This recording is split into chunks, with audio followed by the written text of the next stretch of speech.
S17A reviews. We have Peter Ryan up the front. Good morning, everyone. Yeah, Sam is happy to move it, and Victoria's happy to second it. Victoria, Ms. Henstock. Councillor, yep. Right. We have some questions from Councillor Templeton. Thanks so much for this. I'm just wondering, given the change in government and the decisions we've made previously about contracts for water services, whether we're looking at having to do another Section 17A on the water services should the affordable waters reforms not stay in place? Because we'll be within 2 years of the end of contract, I think, soon. Yeah, that's right. Look, I think we're still a little bit in limbo about exactly what's going to happen there.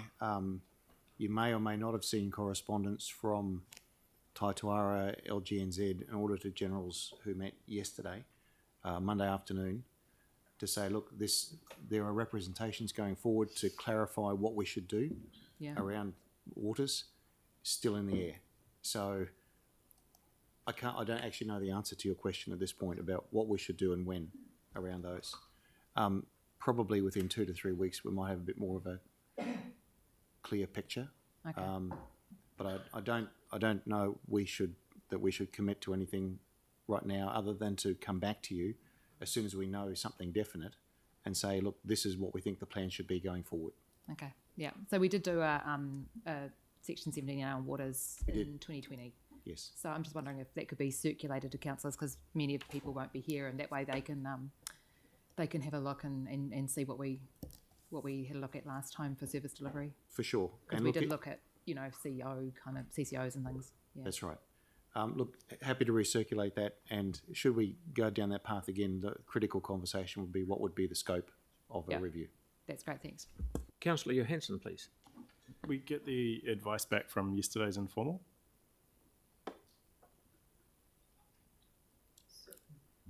Lynn, I think this was the question. Query you had about facilities and asset management. So Peter and I discussed this morning. Yeah. So so one of the things I'm really keen for council to look at is the contracting out of those basic services around cleaning and hygiene services, and possibly some of the others in that. So 5.10.2. So if we wanted to have that looked at sooner, what resolution do you need from us? Well, I'd just like to take a bit of a step back for a moment. These reviews are not one-page exercises.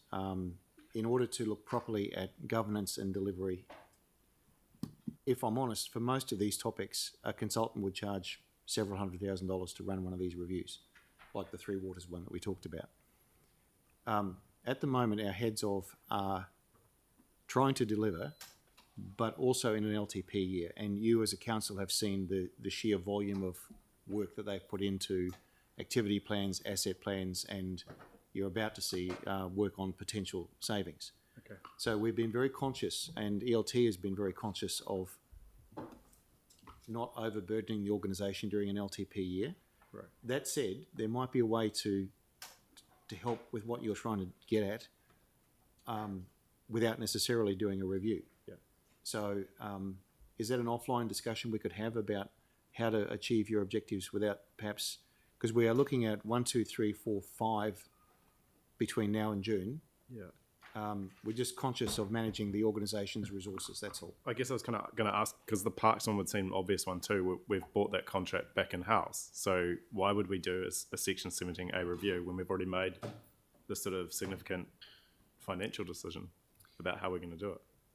They're not entirely about contracts. They're also about how things are managed and what they're supposed to deliver, not just the contract as a trigger. Okay. So Andrew has specifically requested that we look at that.